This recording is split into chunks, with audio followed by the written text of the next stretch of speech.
Kayo ba, yung pagda-diary? Yes. Talaga, Actually, ma? yes. Talaga? Hanggang Kasi ngayon? ako magsulat. Hanggang Oo. ngayon? Meron akong journal. Mm-mm. Although, Oo. hindi na puro kilig ngayon. Oo. Oo. Kasi meron ng, yung paglalabasan mo lang ng mga Sama ng loob. hinaing mo sa buhay. Oh, yeah. Oo. Pero nung kabataan ko, ganun din ako. Puro kilig moments ng kabataan mo. Talaga? no? Lalo na sa mga, mga happy crushes. Oh, Yes. so may ganun talaga. Tapos kinikeep mo pa rin yan hanggang ngayon, nandyan pa din. Kumbaga, kung gusto mong balikan, binabasa mo pa rin Oo. siya.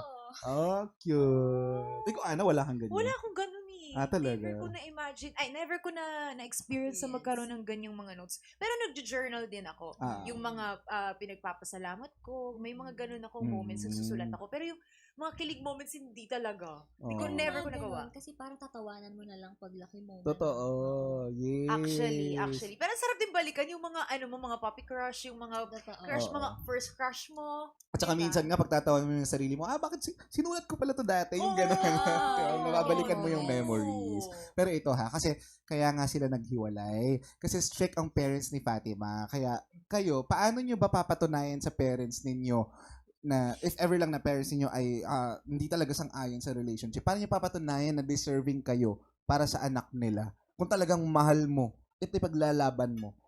Paano? Sa aling paraan? Ganyan. I think kasi yung mga ganyang bagay, pinoproseso. Hindi Mm. mo pwedeng i-feed na sa magulang mo na gustuhin nyo to agad-agad. Oo. Kailangan, kayong, halimbawa, let's say, kayo magjowa, ayaw talaga may kumukontra sa inyo. Mm-mm. Patunayan nyo Mm-mm. na, ay, okay naman pala yung anak namin sa kanya. Yung jowa mo din, is kailangan patunayan din na deserving siya na maging parte. Oo. No? Kumbaga ang sinasabi mo, Ana, parang responsibilidad nyo na yun na patunayan. Yes, hindi kayong- hindi nakukuha sa madalian lang. Hindi Oo. talaga proseso. Hindi nyo pwedeng madaliin yon na Oo. talagang tanggapin nyo to. Hindi Oo. talaga. So, kailangan mahaba rin talaga yung pasensya ninyo. At Oo. saka, pag pinaglaban nyo, kailangan parehas kayong lalaban. Totoo. Hindi pwedeng Yes. isa lang ang lalaban. Yes.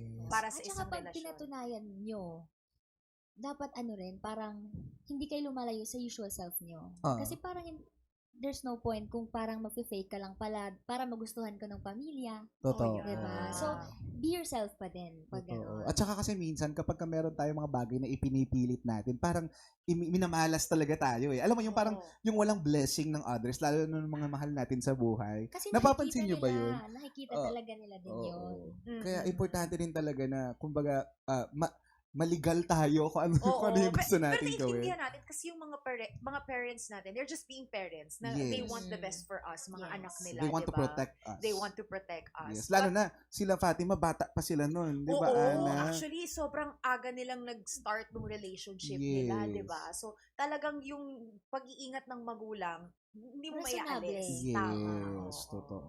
At ito, naging jowa ni Fatima ha, ang isa sa mga dating best friend ni Hans. Nako, how would you feel if ikaw ay nasa pwesto ni Hans? Totoo bang may bro code na walang sulutan ng jowa or ex? Ay, Ayan, Auntie ayan Liz. na. Alam mo, kasi 'di ba sabi dun sa story nila parang yung nung one time nga na sumugod itong si Hans dun sa birthday party. Kakampi niya pa yung friend niya na yon. Yes. Nung nakikipag-away sila dun sa nung nagkaroon bulan. Pero ngayon after a few years, siya pala yung papalit sa posisyon ni Hans kay Diba? Fatima.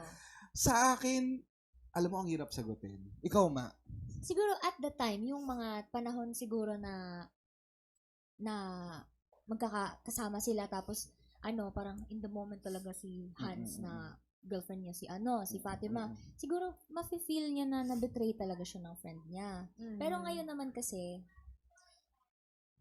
parang siguro nag-grow na rin sila as tapos may na-discover sila sa isa't isa Oo. na hindi rin siguro nakita ng isa dun sa isa. Oo. Kaya nagkaano sila, parang naging sila nung best friend ni Hans. At saka ang hirap din i-judge kasi Oo. paano kung sila talaga yung nakatadhana sa isa't isa? Totoo. Naniniwala ba kayo na may ganon? Yung Oo, tipo, may di ba? nakalaan talaga May nakalaan for para you. sa'yo. Oo, Ang diba? problema nga lang, naging kaibigan mo itong taong ito. Oo. At naging kakampi mo siya nung kayo pa lang, nung isa. Totoo. Pero meron talagang ganun yung unwritten na na rules pag sa Oo. magkakaibigan. Oo. Kapag ka naging jowa na, parang distansya ka na kasi parang nasa sirkulidad Oo. na yan eh, Oo. no? Pero sa sa akin, may mga kilala din ako na Na yan. naintindihan Oo. naman ng isang friend. Oh. Parang nag-ano sila, parang pag nakikita-kita sila, wala nang awkward. Siguro hindi it na takes awkward. mature minds Yes, para totoo. diyan, no. Pero sabi Oo. nga rin ni Ate Jackie kanina, kung matagal naman na, Yes. 'di ba? Okay lang. At Pwede pero na. sabi rin din ni Meme Vice, okay din 'yun kung meron ka ng jowa, hindi ka na masasaktan kasi True. syempre meron ka ng nagpapasaya sa iyo, 'di ba? So siguro depende sa sitwasyon, pero hindi natin sinasarado yung posibilidad na pwede talaga Meron yan mangyari. talagang ganon. At may Oo. nangyayaring ganon ngayon, Yes. di ba? Sa ibang mga Oo. magkakaibigan. Totoo. Oo. Pero eto na, Mm. okay lang ba sa inyo na magjowa ang ex at best friend? Okay lang ba na magjowa ang ex mo and ang best Best friend? friend. Oh, yung kanina kasi kaibigan lang, 'di ba? Ito best friend talaga. Parang ang hirap Parang naman nun. hindi. Parang at this point, parang hindi. Ikaw, Ana. Parang it's hirap. Oh. one or the other, no? Oo. Mm-mm. Best friend mo yun Either eh. best friend mo or yung yung sarili mo na lang. Totoo. Ang Oo. hirap, ang hirap. Ang hirap pumasok sa ganong sitwasyon. Yes. Di ba? So parang, Kasi yung best friend parang next to jowa yan, di ba? Na pinagkakatiwalaan doon mo mo. sinasabi yung Oo. mga hinanaing mo sa kanya about Yes. doon sa Yes. jowa. Yes. Tapos Totoo. eventually, ganun ang mangyayari.